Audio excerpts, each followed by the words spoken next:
Community is in mourning tonight following a tragic accident in Duncan that's claimed the life of a 13-year-old girl. The girl was crossing at the intersection of the Trans-Canada Highway at Boys Road when she was hit early this morning. She survived the crash, but as Monica Martinez reports, a second vehicle swerving to avoid the first hit the girl again, and that proved fatal.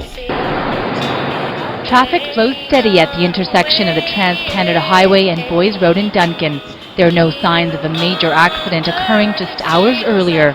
Early this morning, approximately 3 a.m., there was a motor vehicle collision on the Trans-Canada Highway at Boys Road intersection. A pedestrian, amongst other teens, were crossing the highway, and a vehicle traveling northbound struck the 13-year-old female that was in amongst the group. The driver immediately stopped the car to help the girl. She was conscious but in considerable pain. Her teenage friend was by her side. But minutes later, another car traveling behind in the same lane sees the stopped car and swerves to the left lane to avoid hitting it.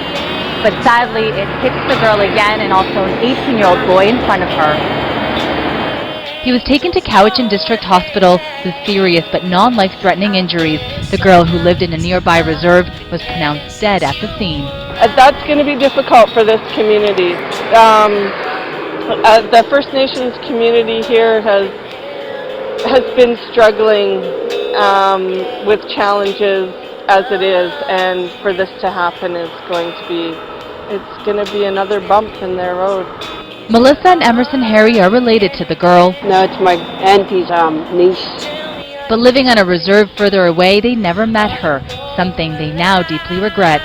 When I found out about the news, I was pretty shocked that I didn't get to meet her, and that I found out how young she was. It just made it a bit worse. So I'm pretty sad, didn't get to meet her. The intersection is located between two reserves, seeing constant pedestrian traffic at all hours. Last year, a 17-year-old Duncan boy crossing the same street died after a hit and run. Both cars in this instance stopped to help, and police say neither alcohol nor excessive speed appear to be a factor. Police believe a group of teenagers fled the scene and are urging them to come forward. Day in Duncan, as the community will get together to remember a young girl who died earlier this week in a tragic crash. 13-year-old Selena Natasha was crossing the Trans-Canada Highway when she was hit by a vehicle. She survived that crash, but then was hit by a second vehicle, which proved fatal. This afternoon, friends and family will gather at the Boys Road intersection, where they will remember her and call for new safety measures for pedestrians. Well, good evening. Thank you for joining us. We begin with an emotional goodbye today for a 13-year-old girl. She was killed this week after being hit by two cars while trying to cross the Trans-Canada Highway in Duncan.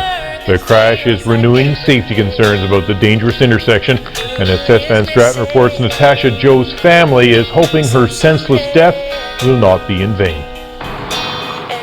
In the pouring rain, car after car drives out of a Duncan funeral home as a hearse carries the body of a 13-year-old girl whose life was cut tragically short.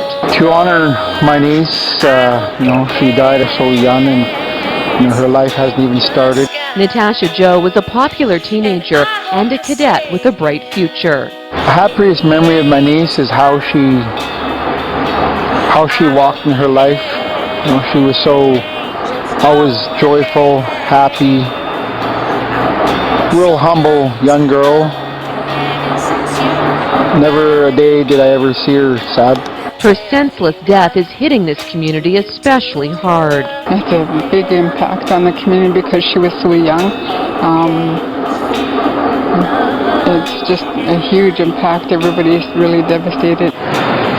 Natasha was killed early Monday morning trying to cross the Trans-Canada Highway at Boys Road. The car that hit her stopped to help, and Natasha was conscious, but another car swerving to avoid the first then hit her and an 18-year-old friend. The family is ever so devastated, but through prayers, our own relatives amongst ourselves, is really keeping my cousin together. Natasha's death is now renewing safety concerns about an intersection area residents say is extremely dangerous. This corner is really tragic. We all call it death corner. It's really really sad. So many people getting hit, so many people almost getting hit. Flashing their hazard lights, the funeral procession passes through the spot Natasha was killed, briefly shutting down the highway after bringing Natasha Jo home to her mother one last time. She's holding out as strong as she can for, for her other daughter, for herself, and for my niece in her new journey. If you have children, you understand, and you don't want your children to go before yourself. The emotional goodbye, a reminder to us all of how precious life is.